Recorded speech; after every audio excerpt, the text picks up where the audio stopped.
বিয়ের পর প্রবাসে প্রথম জামাই ষষ্ঠী, বাড়ি থেকে অনেক দূরে, তাই শাশুড়ি আর জামাইয়ের ভীষণ মন খারাপ। এই দুজনের মনটা একটু ভালো করতে মাঠ নামলাম আমি, রাঁধলাম রকমারি পদ। নতুন জামাইয়ের পাতে বিরিয়ানি আর চিকেন চাপের পাশাপাশি রয়েছে 5 ধরনের স্টার্টার আর মিষ্টি মুখের জন্য গাজরের হালুয়া। জামাই ষষ্ঠীর খাওয়া দাওয়ার আয়োজন তো হলো, কিন্তু এবার আশীর্বাদের পালা। ফোনের ওপার থেকেই হলো ডিজিটাল আশীর্বাদ।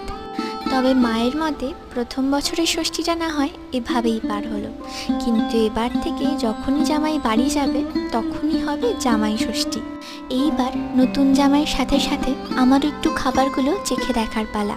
বাদ পড়লো অনেক নিয়ম কানুন আর নিজের মানুষগুলোর উপস্থিতি। তবুও দূর থেকেই ভালোবাসায় আর আন্তরিকতার ছোঁয়ায় এভাবেই কাটলো বছরের বিশেষ একটা দিন।